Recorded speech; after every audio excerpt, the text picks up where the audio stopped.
Wahyu Astabrata.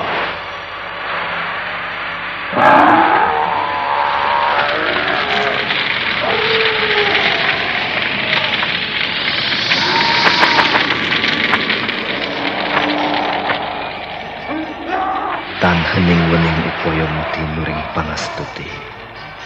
Tetek anggayo mukti sentosa rahayu.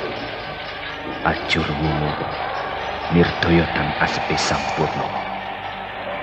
Dewi Kesuma, datanglah, kumohon.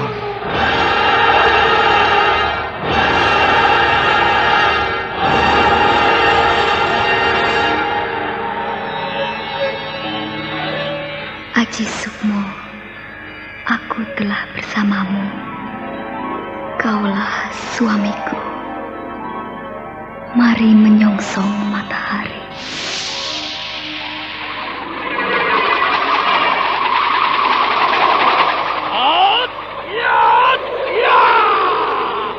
Ampur Jala Sutra.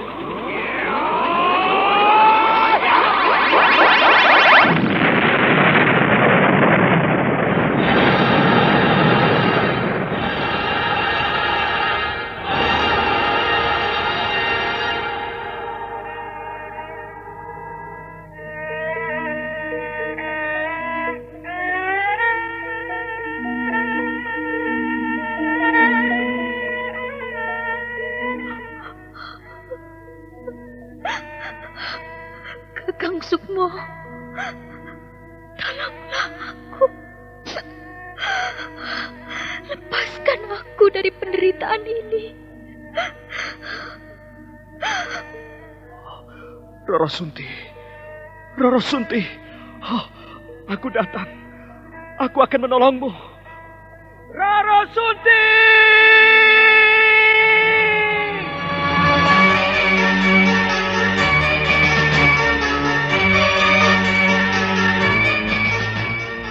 Wahyu Astabrata.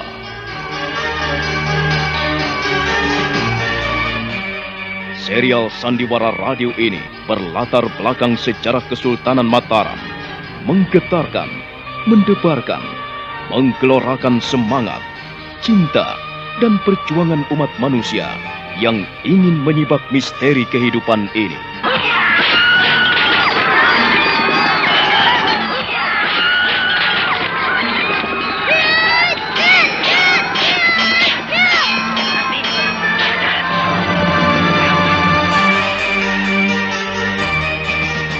Didukung oleh Ferry Fadli, Eli Ermawati, Ivone Rose, Yuli Mulyana, Idris Apandi, M. Abud, dan artis-artis top lainnya.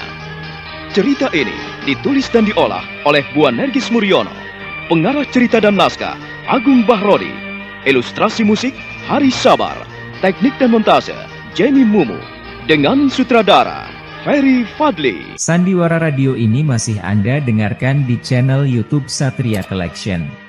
Jangan lupa tekan tombol like dan subscribe.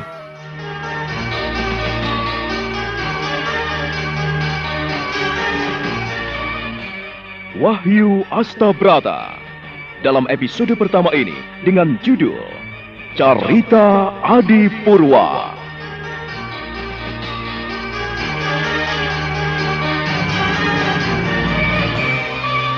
Pada seri yang ke-6 ini didukung oleh para pemain Norman sebagai Sukmo, Eli Ermawati sebagai Niwari, Ferry Fadli sebagai Kiwari, Eli Burhan sebagai Nyai Wulung, Herman sebagai Ki Wulung, dan Asdi Suhastra, pembawa cerita. Selamat menikmati.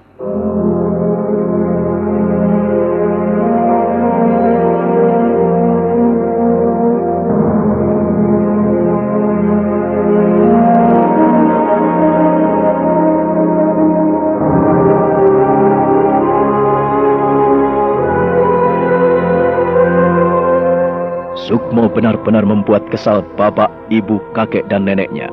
Bocah kecil itu benar-benar bandel, gesit, tetapi cerdas. Kekerasan hatinya membuat orang tuanya benar-benar tidak bisa mengarahkan lebih jauh. Karena anak kecil itu sudah menuntut hal-hal yang telah diraih orang dewasa.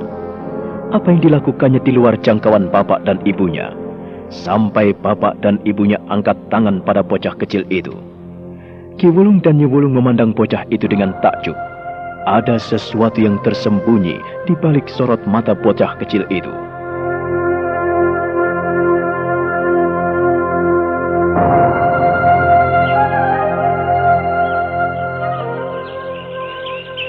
Sukma, Ger, cucuku. Kau jangan nakal seperti itu. Anak yang nakal nanti akan menghuni neraka. Sukmo tidak nakal. Siapa yang nakal, Nek? Sukmo kan menjaga diri. Hah? Sukmo tidak ingin orang lain merampas hak milik Sukmo. Ini adalah kepunyaan Sukmo. Orang lain tidak boleh menyentuhnya. Bukankah itu ibumu? Ini bapakmu. Aku, nenekmu, dan kakekmu juga tidak boleh melihatnya. Nenek juga ingin melihat apa yang diberikan kakek itu. Hah? Coba sini. Nenek pinjam sebentar saja. Tidak boleh. Nenek tidak boleh meminjam milikku. Bukankah ini sudah diberikan kakek untukku?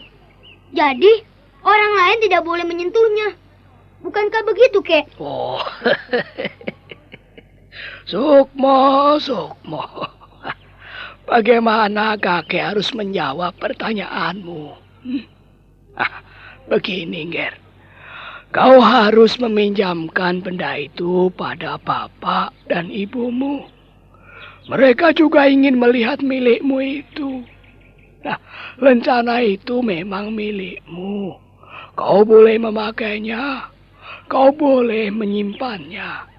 Tetapi bapak dan ibumu ingin melihat sebentar. Pinjamkanlah, Ger. Tidak, Kek. Lencana ini adalah milikku. Bapak dan ibu tidak boleh meminjamnya. Cukup melihatnya saja. Lihatlah, Nek. Pak, lihatlah. Lihatlah saja. Bapak dan ibu tidak boleh menyentuh milikku. Iya, ibu memang tidak akan menyentuh milikmu. Tidak akan menyentuh lencana itu. Hanya saja, ibu dan bapak sekarang sudah tahu kalau benda itu tidak kau curi dari kakek. Apakah memang benar, Kek? Ini pemberian dari kakek. Ini pemberianmu, Kek. Apakah memang lencana itu diberikan kakek padanya? Sukmo tidak mencurinya, Kek? Mana mungkin anak cucuku jadi pencuri? Bapak dan ibu menuduh Sukmo jadi pencuri, Kek. Jadi, Sukmo kan jengkel, Kek. Anak baik-baik dibilang seperti pencuri. Sukmo tidak pernah mencuri. Untuk apa memberi bantuan pada orang yang suka menuduh jahat? Apalagi pada anaknya sendiri. Bapak dan ibu yang jahat, bukan Sukmo.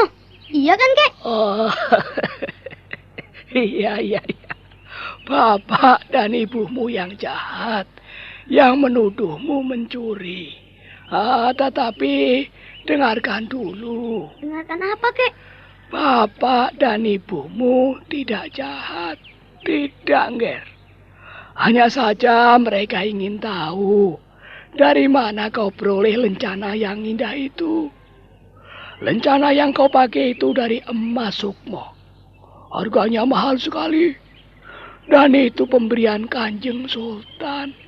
Nah, kau tahu kan?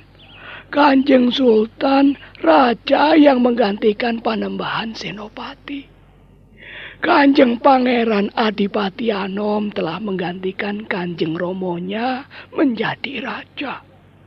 Dan ketika kakek pulang ke kampung, beliau menghadiahkan lencana itu. Karena kakek mengasihi Sukmo, maka lencana itu kakek berikan kepadamu. Nah, sekarang kalau Sukmo sayang pada kakek, pada bapak dan ibu, tentu Sukmo menurut. Apakah Sukmo selama ini tidak menurut, Kek? Sukmo nurut. Disuruh ambil air, Sukmo mau. Disuruh nyabuti rumput, Sukmo juga mau. Sukmo juga membersihkan sawah, ladang, juga ikut mengangkut padi. Nah, apalagi? Apakah selama ini Sukmo tidak nurut? Iya, Sukmo bandel, begitu. Sudahlah, kau tidak perlu membantah lagi. Mulai sekarang kau boleh ikut kakek. Kau ikut kakek agar tahu bagaimana supaya tumbuh menjadi anak yang baik. Bapak dan ibu sudah tidak sanggup mengajarimu, Sukmo. Kakang, Mulai hari ini Sukmo ikut kakek. Bapak dan ibu sudah tidak bisa mengajarimu yang lebih baik. Kau sudah pintar main silat, kau sudah pintar segala-galanya seperti orang dewasa. Walaupun umurmu masih muda, masih kecil, tetapi kau sudah seperti orang dewasa. Untuk itu mulai saat ini kuserahkan dirimu pada kakek.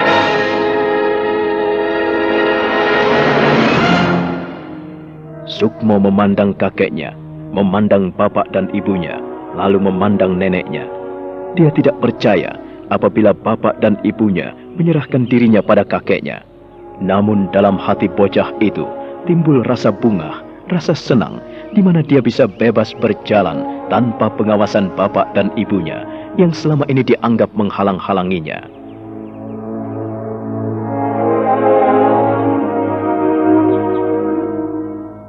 Kek, Nek, kami titip cucumu.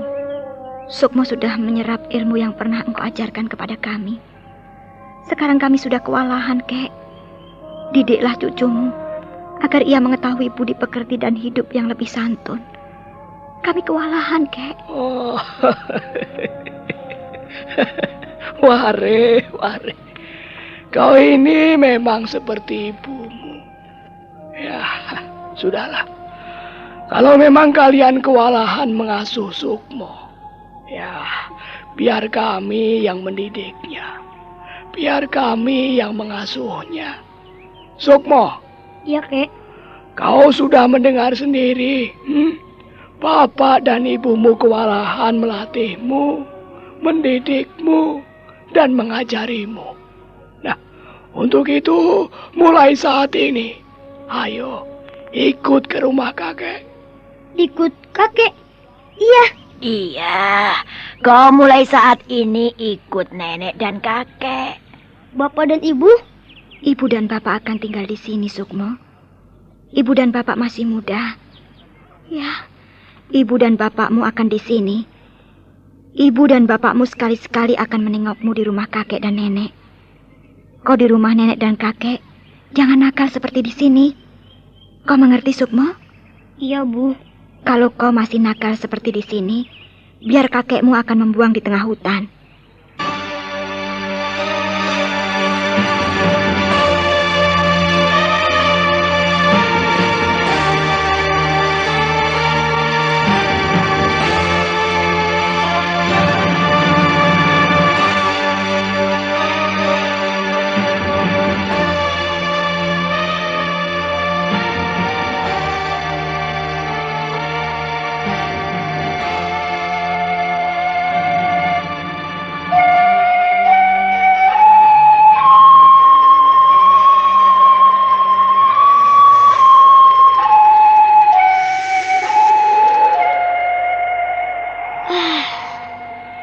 Udara di sini segar sekali ya, Kek.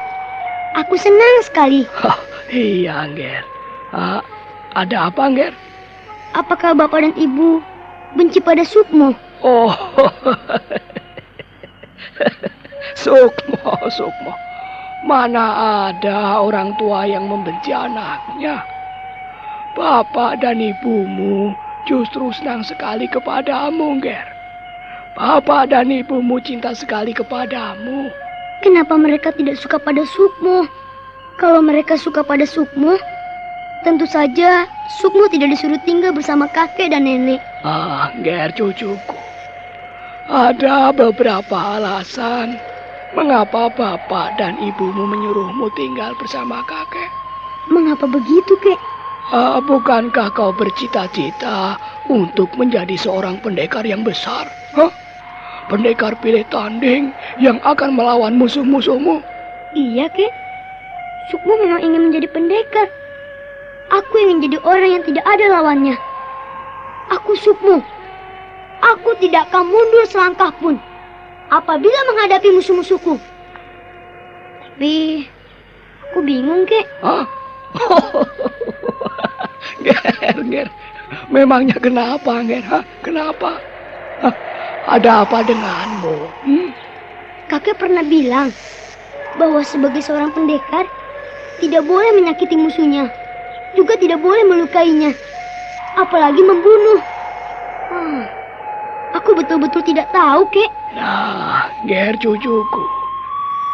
Untuk menjadi pendekar besar, kita harus bisa menjadi orang yang lemah lembut.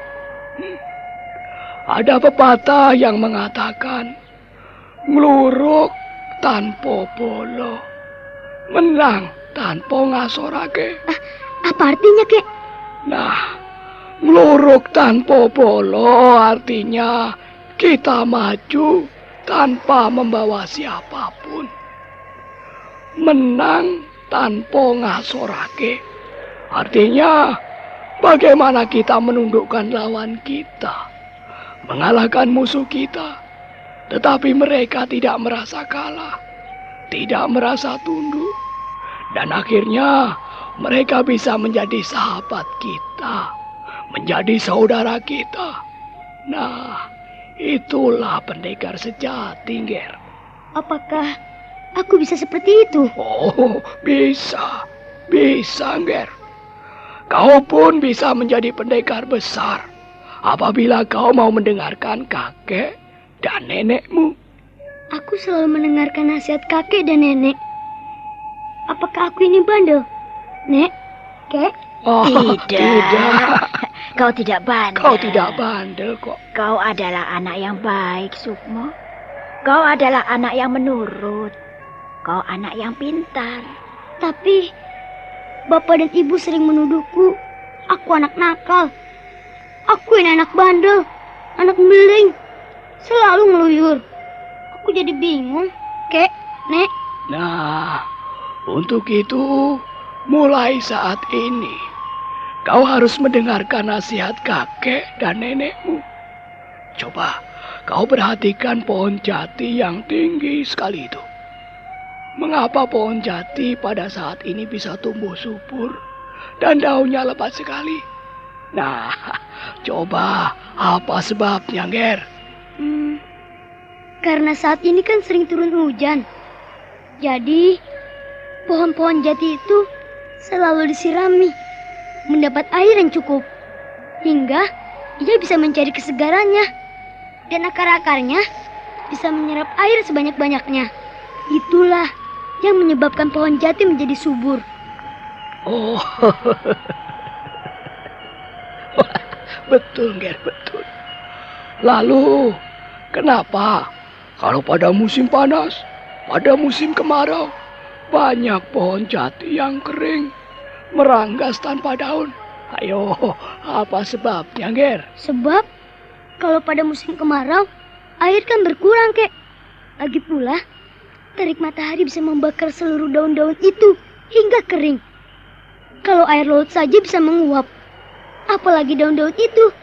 Ia pun akan gugur karena layu, jatuh ke tanah. Itulah yang menyebabkan pohon-pohon jati kering meranggas apabila tiba musim kemarau. Wah,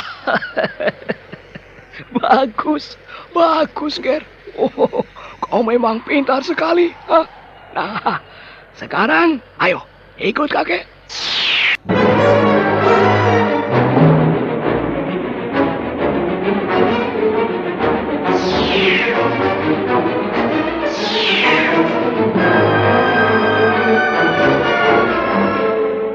Ki Wulung kemudian melompat, dan sekali melesat, dia sudah lenyap dari hadapan Sukmo. Bocah kecil itu jadi linglung, tapi dia segera menyilangkan kedua tangannya, ikut melompat dan melesat. Dan tak lama kemudian, mereka sudah sampai di sebuah perigi. Di perigi itu mengalir air sungai dan pancuran yang jernih sekali. Ki Wulung sudah berdiri di atas sebuah batu, sambil tersenyum melihat kehadiran Sukmo yang ada di dekatnya.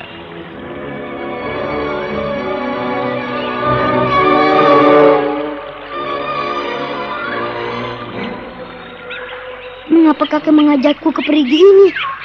Untuk apa, Kek? Apakah kakek akan mandi? Hari masih siang, Kek. Tidak baik apabila kita mandi di siang hari.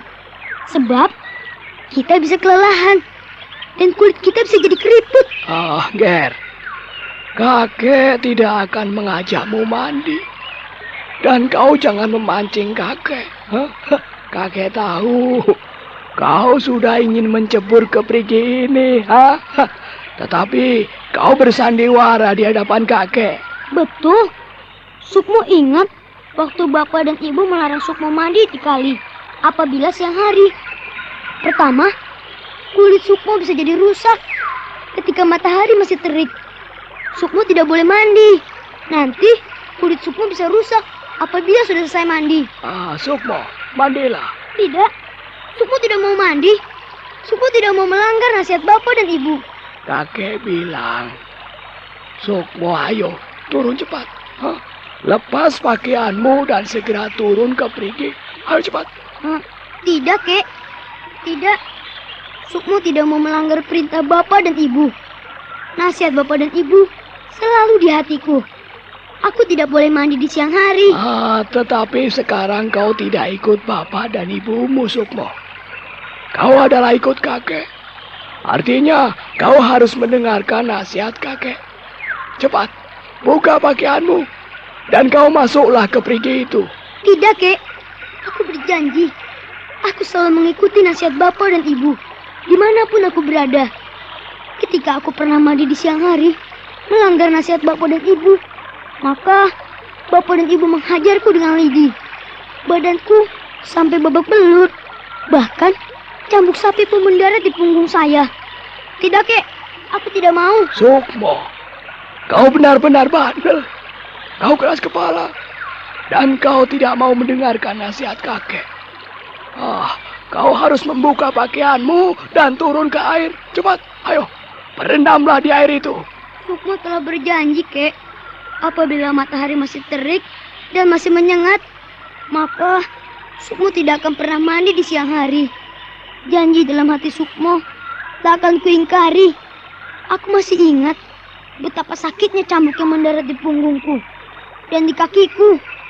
Bapak benar-benar marah dan ibu pun marah sekali pada Sukmo karena Sukmo melanggar perintah-perintahnya, karena Sukmo tidak pernah mendengar nasihat-nasihatnya. Tetapi kau sekarang ikut kakek. Jadi kau harus ikut nasihat kakek. Tidak, Kek. Dimanapun aku berada, aku harus ingat pada janjiku sendiri. Aku tidak mau melanggar segala janji. Orang yang melanggar janji katanya bisa dihukum. Bahkan, kata bapak dan ibu, aku bisa masuk neraka. Jadi, kau tidak mau menanggalkan pakaianmu? Iya, Kek. Jadi kau tidak mau mandi di perigi ini, ha? Iya, Kek. Aku tidak berani melanggar janjiku sendiri. Orang yang suka melanggar janji, ia tidak bisa dipercaya. Padahal, aku ingin belajar agar kelak aku bisa setia pada janjiku. Aku ingin menjadi pendekar. Pendekar yang besar adalah pendekar yang setia pada janjinya. Sekarang, pukul aku. Ambillah rotan itu. Atau potongan kayu yang besar itu. Pukullah aku, Kek.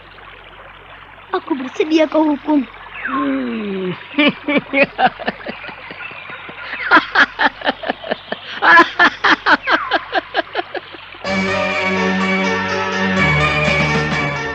Sukmo menundukkan wajahnya.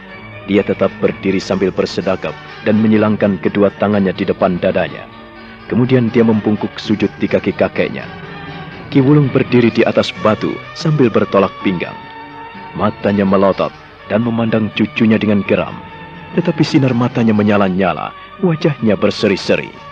Bibirnya yang keriput terus memamerkan giginya yang hitam-hitam dan merah karena makan kapur sirih itu.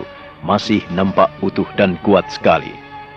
Ki Wulung kemudian turun dari atas batu, mengusap-usap kepala cucunya dan memegang kedua bahu cucunya itu untuk diajaknya bangkit. Nah, bagaimana kisah selanjutnya?